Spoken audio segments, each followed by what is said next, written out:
kính chào quý vị và các bạn đang đến với chương trình Kỷ nguyên công nghiệp mới, chương trình tin tức chuyên biệt về khu công nghiệp và hệ sinh thái sản xuất Việt Nam. Chương trình được phát sóng vào lúc 20 giờ từ thứ Hai tới thứ Sáu hàng tuần trên kênh VTV9 Đài truyền hình Việt Nam. Ngay bây giờ hãy cùng điểm qua những thông tin đáng chú ý. Sớm đàm phán, xác định ngày ký hiệp định hợp tác đầu tư xây dựng dự án nhà máy điện hạt nhân Ninh Thuận. Thành phố Hồ Chí Minh tái cấu trúc không gian công nghiệp mới, xanh hơn, công nghệ cao để hút dòng vốn chất lượng. Vậy đâu là chìa khóa giúp Thành phố Hồ Chí Minh thúc đẩy phát triển công nghiệp sau sáp nhập?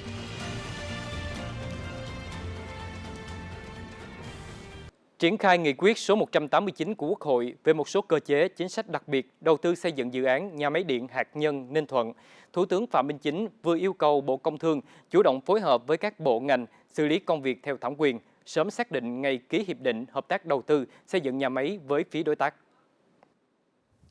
Bộ Công Thương cũng được giao phối hợp với Bộ Tư pháp và các bộ, cơ quan liên quan hoàn thiện các thủ tục, hồ sơ của Chính phủ, đảm bảo đúng quy định của pháp luật liên quan, trình Ủy ban Thường vụ Quốc hội xem xét thông qua nghị quyết về bổ sung một số cơ chế, chính sách đặc biệt đầu tư xây dựng dự án nhà máy điện hạt nhân Ninh Thuận. Việc triển khai được yêu cầu đảm bảo hiệu quả, chất lượng, đúng tiến độ đã đề ra. Sở Công Thương Thành phố Hồ Chí Minh vừa cho biết, chính quyền Thành phố Hồ Chí Minh đã thông qua đề án xây dựng thành phố trở thành trung tâm dịch vụ lớn của cả nước và khu vực với các ngành dịch vụ cao cấp, hiện đại, có giá trị gia tăng cao. Theo đề án này, định hướng mô hình liên kết ngành dịch vụ tại Thành phố Hồ Chí Minh sẽ đặt trọng tâm vào trung tâm tài chính quốc tế với vai trò hạt nhân chính, cùng với 5 trung tâm dịch vụ chiến lược khác gồm trung tâm hàng hải và logistics, thông tin truyền thông, khoa học công nghệ, đổi mới sáng tạo, du lịch, y tế, giáo dục. Lộ trình phát triển theo 4 giai đoạn từ nay đến năm 2050 với 7 nhóm giải pháp được kỳ vọng sẽ phát triển Thành phố Hồ Chí Minh bền vững trong dài hạn. Năm 2025, ngành thủy sản, gỗ, dệt may Việt Nam đều ghi nhận tăng trưởng kỷ lục. Tuy nhiên, các ngành này dự báo sẽ gặp áp lực từ yêu cầu truy xuất nguồn gốc của các thị trường lớn trong thời gian tới. Theo đó, từ năm 2026, các thị trường lớn như Mỹ, EU, Trung Quốc sẽ áp dụng bộ tiêu chuẩn mới đối với các sản phẩm nhập khẩu về truy xuất nguồn gốc, bao gồm yêu cầu minh bạch toàn bộ chuỗi cung ứng, từ khâu nuôi trồng đến khâu chế biến, sản xuất, đặt ra áp lực lớn cho các ngành xuất khẩu Việt Nam. Năm 2025, xuất khẩu thủy sản lập đỉnh mới, đạt kim ngạch 11,34 tỷ đô la Mỹ, tăng trưởng hơn 13% so với năm 2024. Kim ngạch xuất khẩu các mặt hàng gỗ, dệt may đều tăng so với năm 2024. Năm 2026, ngành thủy sản đặt mục tiêu tổng sản lượng thủy sản đạt trên 10 triệu tấn, tăng 0,6% so với năm 2025, với tổng kim ngạch đạt khoảng 11,5 tỷ đô la Mỹ, mặc dù phải đối mặt trước nhiều thách thức. Theo Cục Thủy sản và Kiểm ngư, ngành tiếp tục giảm khai thác, tăng nuôi trồng theo hướng bền vững, thích ứng biến đổi khí hậu, nâng cao sức cạnh tranh. Trọng tâm là chuyển từ tư duy sản xuất sang kinh tế thủy sản, từ tăng trưởng đơn giá trị sang phát triển tích hợp đa giá trị, thực hiện tốt chuyển đổi số, đáp ứng tiêu thụ trong nước và yêu cầu mới trong xuất khẩu.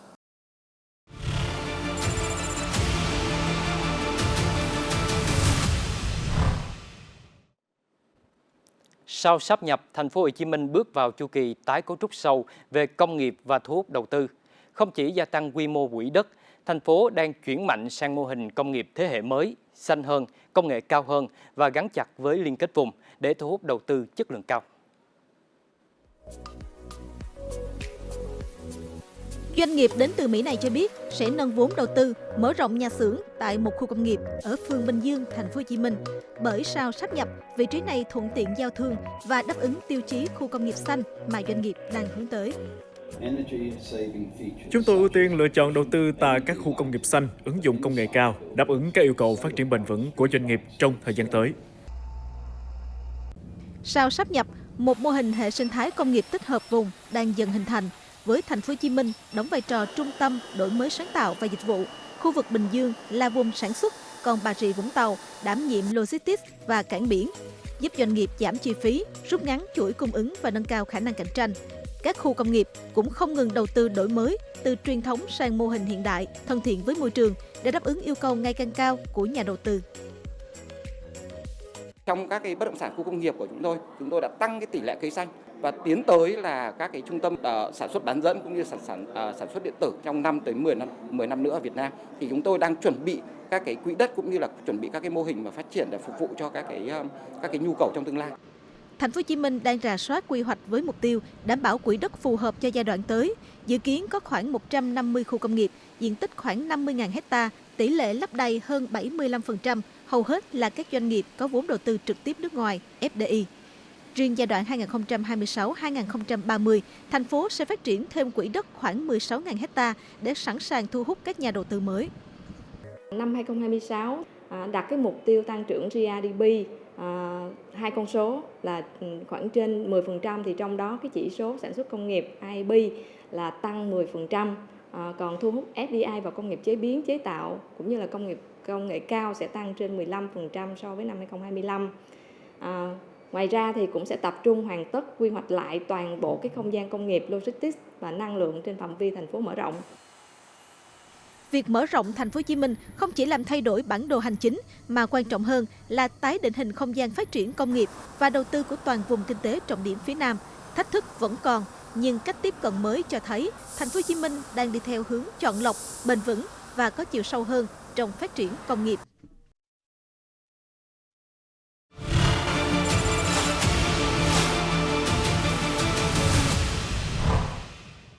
Thưa quý vị, với việc mở ra không gian phát triển hoàn toàn mới, Thành phố Hồ Chí Minh có cơ hội lớn thúc đẩy phát triển sản xuất công nghiệp. Và để tìm hiểu rõ hơn về các giải pháp phát triển công nghiệp trong thời gian tới thì chúng tôi đã mời đến đây ông Trương Văn Phong, Phó trưởng ban quản lý các khu chế xuất và công nghiệp Thành phố Hồ Chí Minh (HEPSA).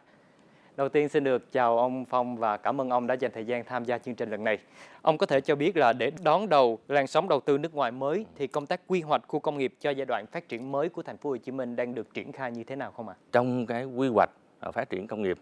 Thành phố Hồ Chí Minh đang triển khai theo một cái tư duy hoàn toàn mới. Đó là chuyển từ cái mở rộng về số lượng sang nâng cao chất lượng và giá trị gia tăng. Trọng tâm là sẽ tái cấu trúc